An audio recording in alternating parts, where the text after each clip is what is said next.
de Jorge Rodríguez Benítez, El fútbol como la vida.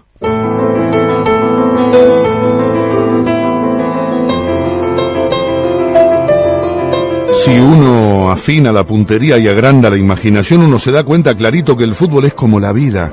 Y lo es por la elemental razón de que al fútbol lo hacen los hombres que hacen la vida.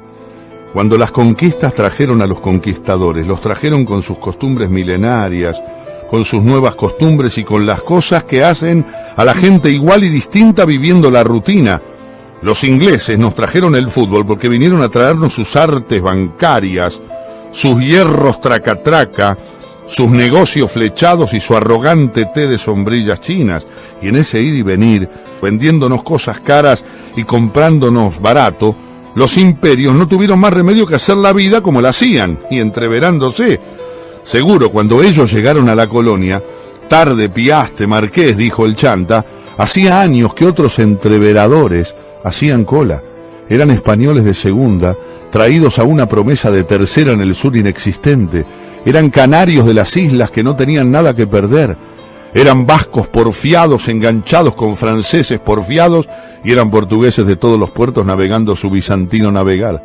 Después también empezaron a venir los negros sobrevivientes del tráfico esclavo, los ingleses traficadores, los ingleses doctos y los ingleses como cualquier inglés que fue el inglés del fútbol.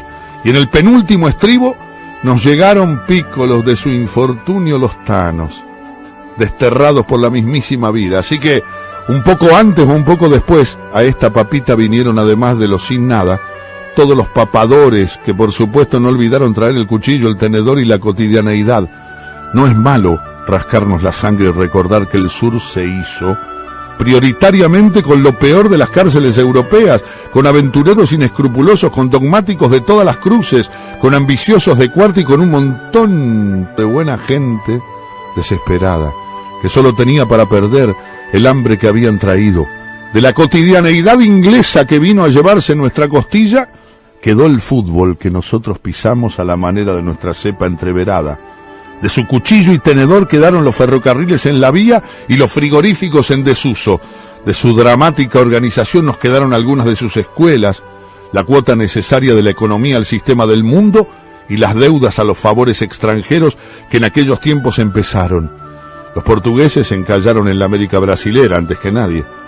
Allí hicieron un reino de esclavos oriundos que tiene la brújula de João Belange y dijo que Brasil tenía que ser fuerte a la hora de ser fuerte, pero que esencialmente tenía que ser el fútbol de su idiosincrasia. Y comenzó a jugar a lo Didi, Brasil con el arte de Pelé y Garrincha, con la fuerza de Sito y de Bellini, y ganó el más difícil de los mundiales que ganó, el primero. Después de eso Didi se fue al Real Madrid, donde le protagonizaron aquella enconada historia de él o yo. Fue yo y él se tuvo que ir a su Brasil de siempre. Volvió para ser el líder del 62, seguía siendo el surtidor.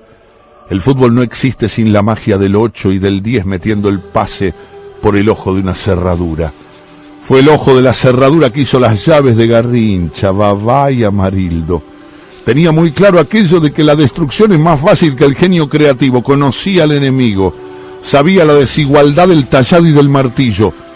Él fue Vitró porque esa era su naturaleza y porque sabía que sin los de esa naturaleza el fútbol imán no existe.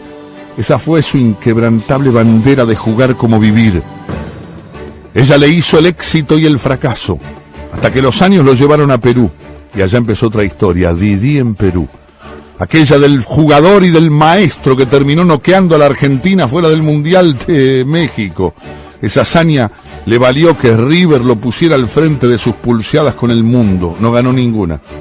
Pero en esos días del 70 y del 71, los del Río de la Plata jugaron el fútbol argentino más lindo en mucho tiempo de antes y después. Un día de derrota, capciosamente le preguntaron si era buena o mala suerte eso de que siempre tenía el mejor plantel y que no ganaba nada. Y él, y Didi, sin sonrisas contestó: es una gran suerte. Cada vez que llego a un equipo me dan 40 jugadores para que elija 15 y yo siempre tengo la gran suerte de elegir los 5 mejores de su generación.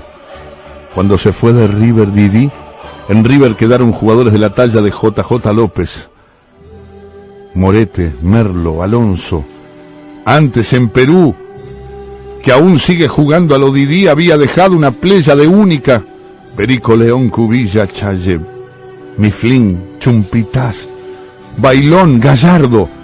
Cuando se muera, si es que aún vive al verbo de vivir con ganas, los noticieros dirán en 3 minutos que Didi fue un gran jugador que murió postrado en una silla de ruedas o en el apenas de una creencia, y no dirán ni siquiera en un segundo más que fue autodidacto, alumno y maestro genial del arte genial del Brasil, que con él también aprendió a jugar su Dios de vivir.